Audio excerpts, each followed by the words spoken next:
Hello, everyone, and welcome to the ViewfindHer podcast. I am your host, Mya Saree Gray. I am a filmmaker, musician, and mother of two. Now, traditionally, on a camera, what you look through to see what you're going to take a picture of or video of is called the viewfinder. It's that little thing. Well, this is an old camera, but this is the little thing that you look through to kind of just see what you're going to take a picture of. So, on this podcast, I want to take you guys to see how I see the world through interviews with amazing people that are making a positive change in this world. With that being said, let's get started. Hey everyone, and welcome to the 5th episode of the ViewfindHer podcast. I'm your host, Mya Gray, and today I have a special guest with me, Sharon, to talk about her experience going to a HBCU and then the awesomeness of her owning her own beauty supply store and just the beauty standard among Americans and how that changes depending on who you are, and also like hair types and stuff like that. So we're just going to get into that today. So can you just introduce yourself and tell people a little bit more about yourself? Thank you for having me. My name is Cherron Freeman. I am the owner of Sharon's Beauty Supply in Waterbury, Connecticut. I am a kind of a recent grad.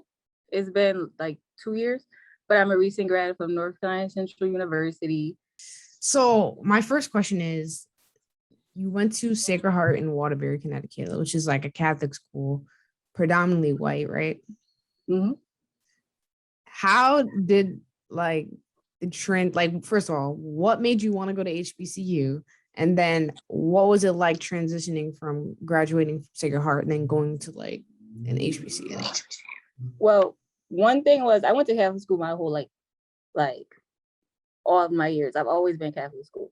So when I went to a HBCU, which at first, I'm not even going to say I was really excited to go. Like, I really didn't have the need to go, but my parents, they forced it more.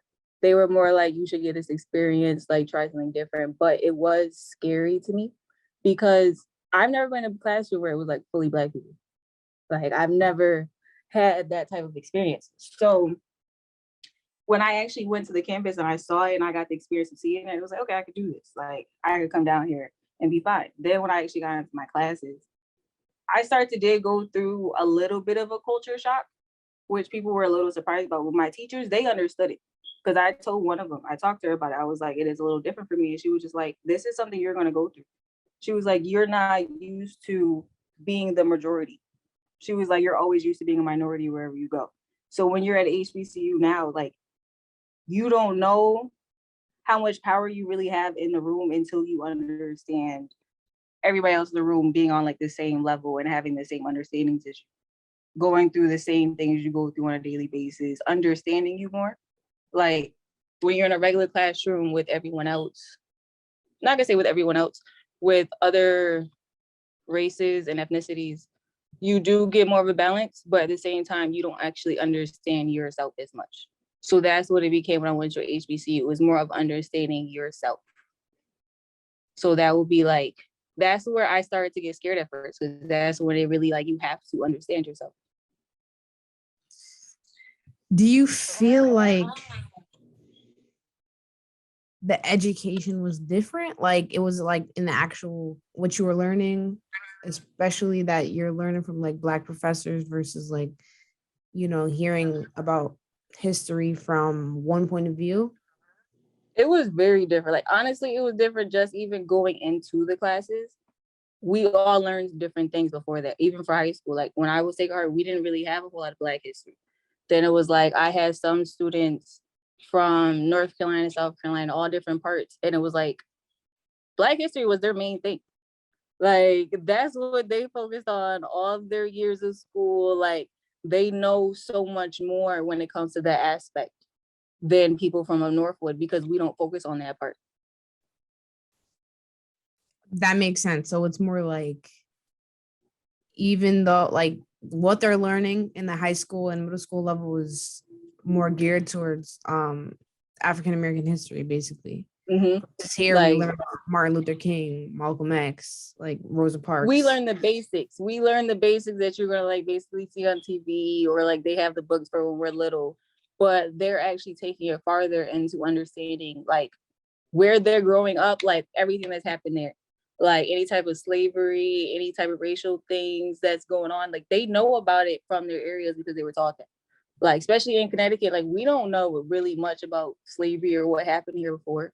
We don't really know about any type of like equality people had to really fight for here and things that happened. But other places, they're making sure that their kids know that. Now, like the shift from being among like you said earlier, like you're so used to being in the minority, and then you go like, especially going down south, and then you go to a school where you're the majority, like you're pretty much there's no minority, right? So like, do you feel that changed you as a person? I feel like it makes you a stronger person. It makes you feel like a lot of people, when you are the minority for so long, you tend to feel alone. So you feel like you really are a minority. You start to feel like you're little in the world compared to everything else, like certain things you can't accomplish, certain things you can't do. So when you do go to somewhere where you become the majority, you start to understand the power that you have and the ability you have to do what you want to do. Like you start to see other people, you're gonna see everybody else having all different type of goals, doctors, they want to be like serious, like any type of field that you could think of, you're gonna realize that it's like other people just like you are in that field. Like there are people just like you doing the things that you want to do.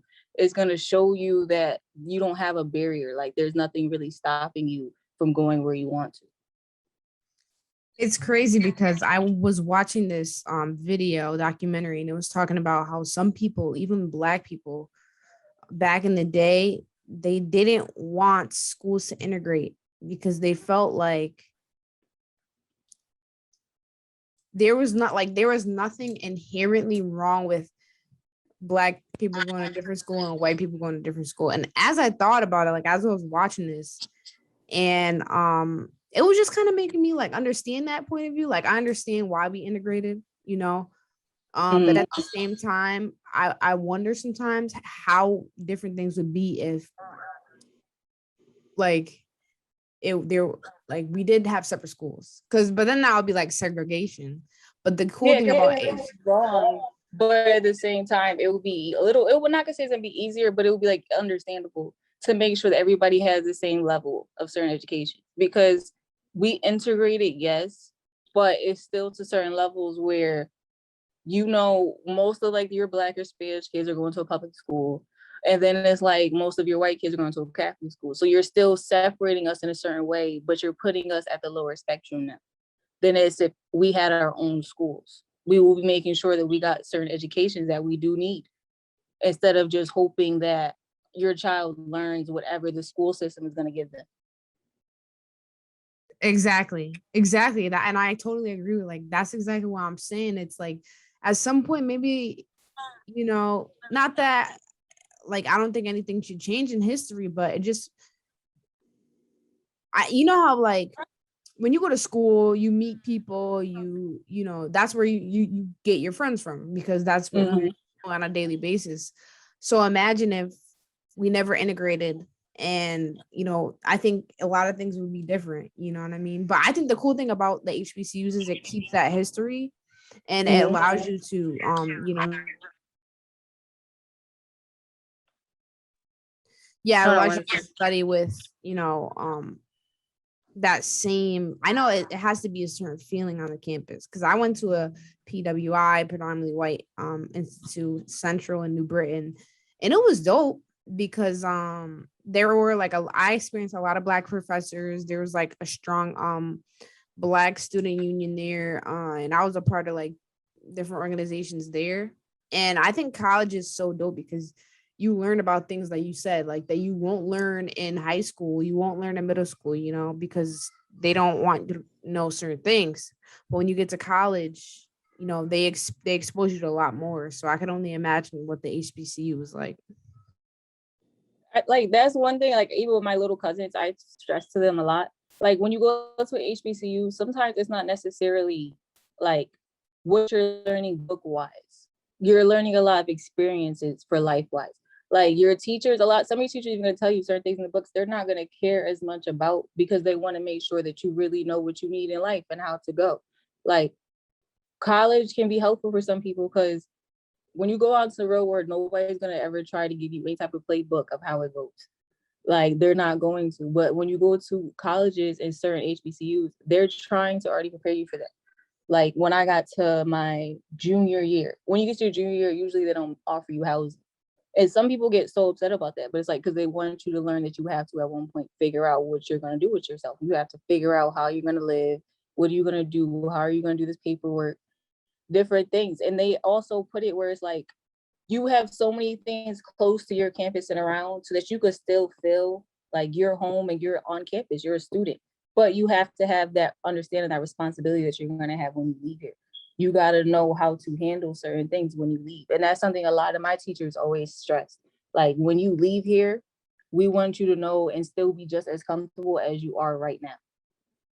Like you don't want to go out into the real world and be nervous and don't know basic things that is not something a textbook is going to tell you. It's something that's like actual person is going to tell you, and they're going to take the time to understand you. And you get a lot of teachers who, once you graduate, they still do talk to you. They still want to know what's going on and they still want to. It's almost like having like mentors that you just could kind of keep forever without actually having to write down that that's your mentor.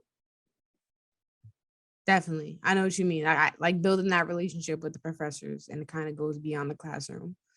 Mm-hmm. Yeah, I had that experience with some of my Black professors, some of my white professors, but it's definitely important because they're like they're just fully supportive, you know what I mean? Especially when you build that relationship. And so my next segment I wanted to talk about is what you just owning the beauty supply store. I know like in the film we talked about it a little bit, but Mm-hmm. what was your main goal with, opening that up, and then where do you see it in the next 5 years? My main goal with opening that up would mostly be bringing some of the beauty back into the Black community, really. Like, since it's so dominant for Asians when it comes to beauty supply stores, we just talked about that before we was doing the film. Like, you do want to see some of that come back to your own community. You don't want to see it where it's like you guys go in a beauty supply store all the time and you just give them your money every day. The ladies can't answer any of your questions. Some of them are mean. Like, it's like you go through so much that you're just like, you shouldn't even have to go through this. Like, or even if it's like I could walk into the store and then I could somebody else, a Hispanic person could walk in the store and you're gonna tell us you the same thing just because you don't even know the difference between our hair. Like all you know is it's curly, so you're gonna be like, here you go.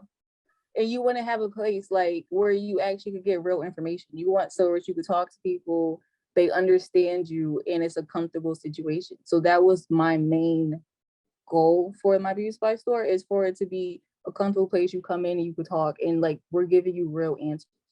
Like you're not gonna leave here with just anything. Even some of my customers, I've had customers that felt some type of way about some of the things that I've given to them because it wasn't like their idea of what's gonna work. But it's like, I don't want to send you out here with something that I know is damaging your hair. I want something that I know is actually gonna work for you. Exactly.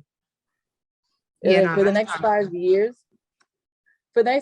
I really hope to have multiple locations, but one of my main goals is to have a store out of the country.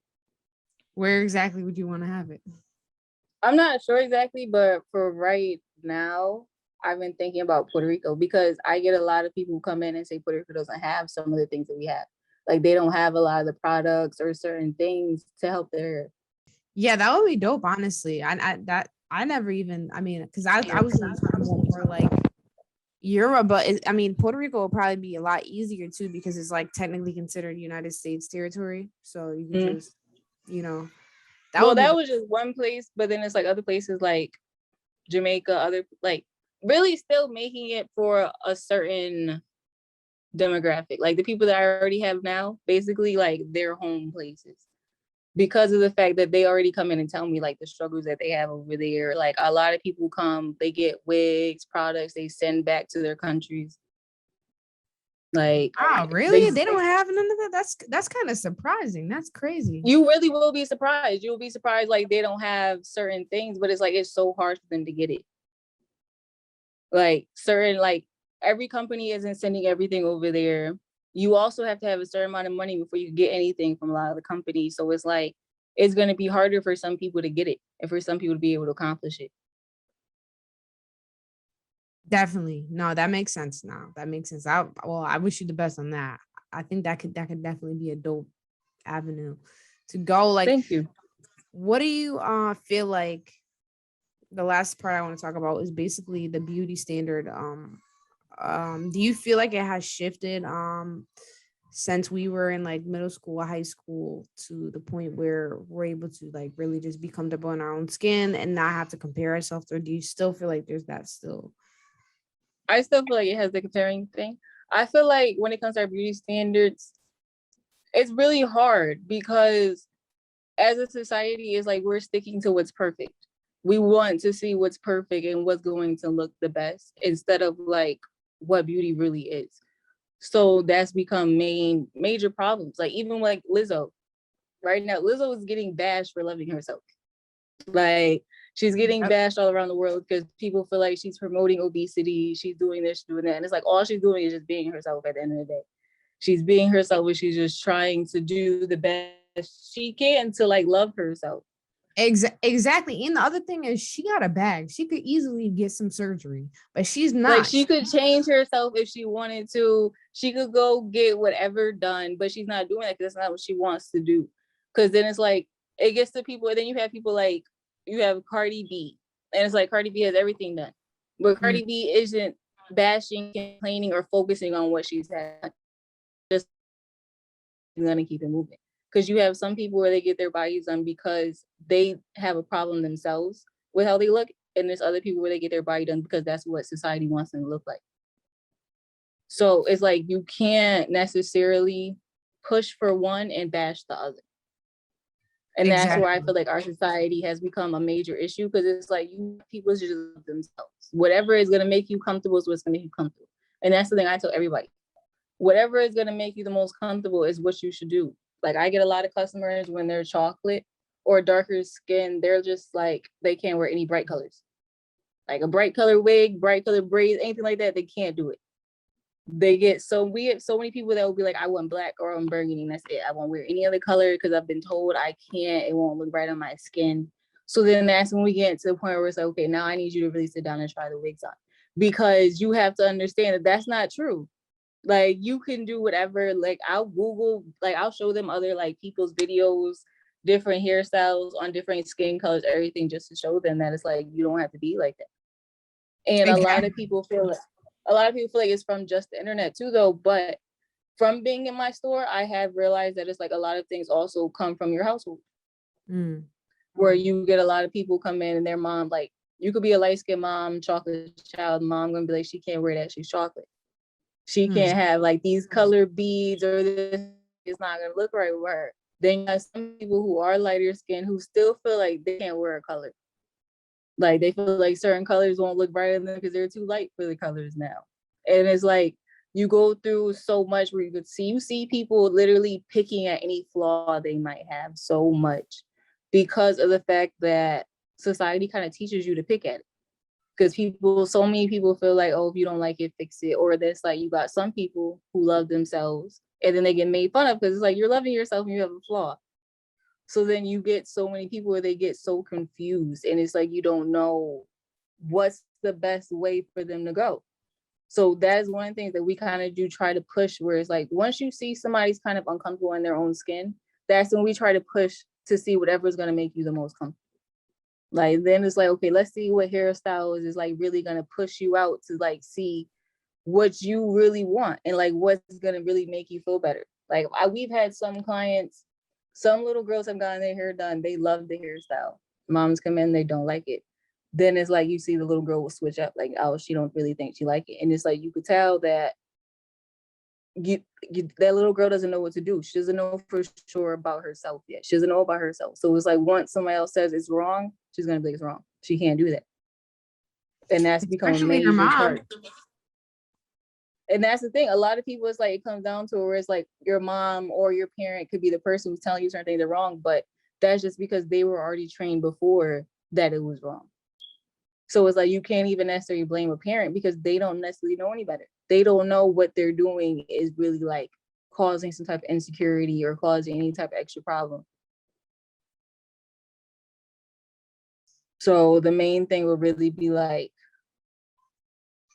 I really wouldn't know how to fix it, honestly, though. But I feel like a good way to be more accepting of people, like whatever people choose, you have to really let them do what's best for them. No, definitely. But I feel like you are fixing it though. Because what you're doing in the community, as far as like, even though it's a business, it's more than a business because it's really making an impact on people. People are coming into the store and they're able to like learn about themselves, learn about find comfortability in their own skin, and just like everything that you're doing there is like you already said, you're showing them like you don't have to stick to this. You can whatever you feel that you feel good in. Like, so I feel like you're already doing that. And I really thank you for being a part of the show. And I'm really proud of you. And I just want you to say, just keep going and keep making an impact in the community. Because you make a major impact, whether or not.